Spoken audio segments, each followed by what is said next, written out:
At this rate, we won't need to worry about any other threat to the black community. We don't need to worry about white supremacy. We don't need to worry about police brutality. We don't need to worry about anything, not even diabetes. We don't got to worry about sickle cell, you name it. Any trait you think that the black community can have, none of it is as detrimental as the moral state that we're in. Sometimes, in order to move forward, you got to look at where you've been and stop doing the stuff that got you to where you are. We're not going to talk like Kamala Harris, being unburdened by the things of the past. That's a nonsensical way to think. But let's talk something a little more close to home. Some of you might know R&B artist Aaron Hall. I particularly am not a fan. I don't know much about his music. I used to listen to R&B, but he missed me for some reason. He had done an interview with one DJ Vlad. Now, in this interview, there are some things said that it's very difficult to take what he's saying and then at the same time take black culture as something good. But I want you to hear, and you can tell me if what he's saying helps or hurts the black community. Take a listen. So when you put errands on it, when you fuck a bitch for 3 days and take the bitch hand and take them out of the man's hand, then you are a retired pimp. I like the fucking public, you feel me? Yeah. So can't say nothing about it. Them square ass, them precious cake little yeah. I like to see how I like. You speak to Joe to see a Puffy on the ain't a They been at my house. They all see me. They all know I'm a big. Yeah. If a bitch touch my and she say my dick is small, then she's a lying bitch. Now, I have some things to say about DJ Vlad first to begin, okay? Any human being that can happily promote that type of a mindset on any type of person, black, white, Asian, doesn't matter, whatever. If that's the kind of thing that you want to push, it tells me that you love seeing the demise of that group. And that would be DJ Vlad. DJ Vlad doesn't really have any investment in the black community. In fact, he's loving that he can grift off of them and also laugh at their demise. And now he's doing it with the help of Aaron Hall. For him to step on to a stage, not necessarily an actual platform, but social media, and to say the things that you just heard him say, to speak about women the way he spoke, to speak about men the way he spoke, to speak about being black the way he spoke. I have to get the answers from somebody as to how that is a help to the black community. Why is it that we want to gravitate to some of the most disgusting, negative stereotypes and call it culture? Please make it make sense. It's not like we don't have the ability to think past what he's saying and to be rational about this and to act differently. We have that in our possession because each of us possess a brain. Each of us can learn from consequence. And for some reason, though, we bring on more consequences, brand it as a culture, and then promote it to the next generation. Even though we can see right before our eyes what damage it's doing. And I don't mean just to adults. This is the damage being done to children. So let's take a look for just 1 second as to what the positive sides to pimping really is, shall we? So you have multiple women and you degrade them, but then you expect them to turn around and be good mothers. You have men and you degrade them, but yet still you expect them to be good fathers. You have good couples and you degrade them, but yet you expect them to stay together. You live and then you promote death and then you expect your life to be long.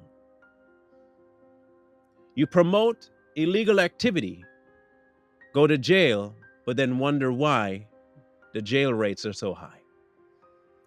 Do you see what I mean by it does not seem to make sense, even though you can see the consequences of action, yet the one thing you promote is the action that causes the consequence?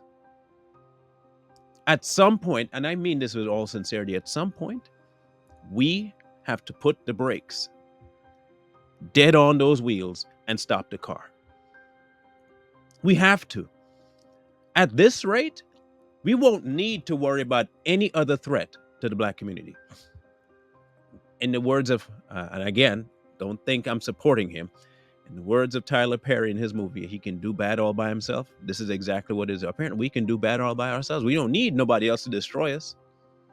We don't need to worry about white supremacy. We don't need to worry about police brutality. We don't need to worry about anything, not even diabetes. We don't got to worry about hypertension, scoliosis, sickle cell, you name it. Any trait you think that the Black community can have, none of it is as detrimental as the moral state that we're in.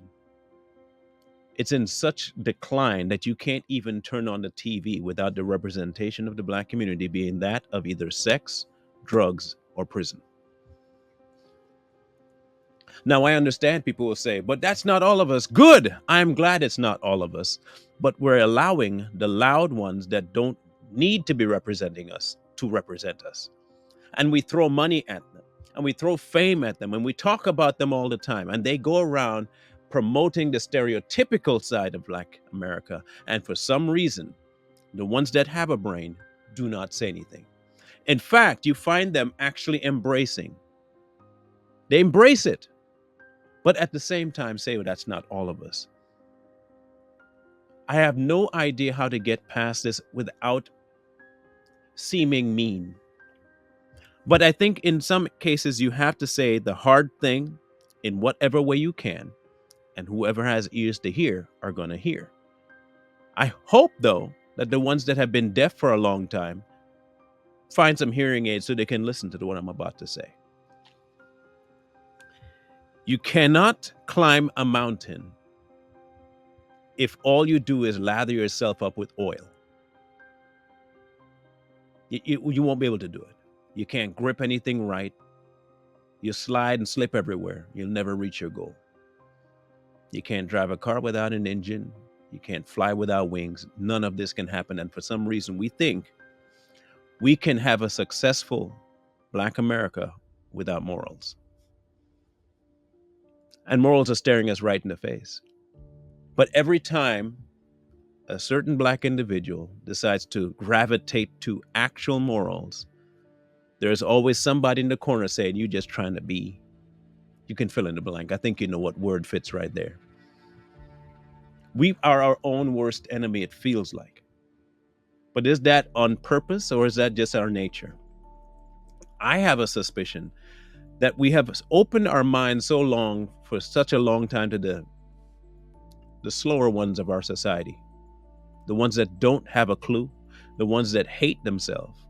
And it has now become normal. And so when it became normal, the detriment that it posed no longer seems like a detriment. In fact, it seems like it's what we call culture.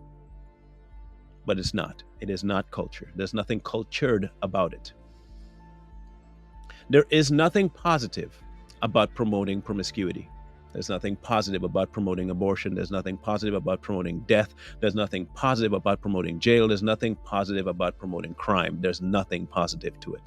And when I say nothing, I mean unequivocally nothing. I don't care if that's your surroundings. I really don't care if that's your surroundings. If the only thing you can harp on are the negative things, you know what's going to end up happening? It's going to get duplicated. You don't sing about aspirations. You sing about pain. You sing about the anguish of your time, but you glorify it. It'd be one thing if you're singing about it and you say, man, I would really love to get out of this. It's not what we do. We produce the stuff to make us feel as though what we are doing is a badge of honor. And that's exactly what Mr. Hall did. He's promoting the degradation of women by man as a positive thing, that more men should think like that. And in the process, more women get degraded, and they promote the exact same thing to their children. And then the children do it to their children, and you see the problem here. Can we, for just 1 minute, those of us who want to see the change, can we make a deal? Stop promoting it. Just stop. Even if it's for 5 months, stop promoting it. Stop talking about it. Stop asking people to put this song on the air. Just stop supporting it. Hit them where it hurts in the pocketbook. See if that helps. Because I'm telling you now, at this rate, we will move from 40 something million to 30 in less than 2 years. And that's not an oversimplification, and it's not exaggeration either. This is real life we're talking about right now. And we're not going to do that just because we're all going to die off. We're going to do it because we kill some people. We're going to do it because we abort. And we're going to do it because our lifespan is not going to be as long, because we eat, we act in a way that's detrimental to our living. The truth isn't easy to swallow, and the truth is not easy to hear. So I get that some people might be offended by what I'm saying, but it does not negate the truth. You can be mad, and that's completely fine. Be mad. But the mere fact that you're mad should tell you something. It should tell you that there might be an element of truth to what I'm saying. And if that's the case, I advise you to do one thing. Sit down, have a conversation with yourself, and see what you can do to change the trajectory of the Black community.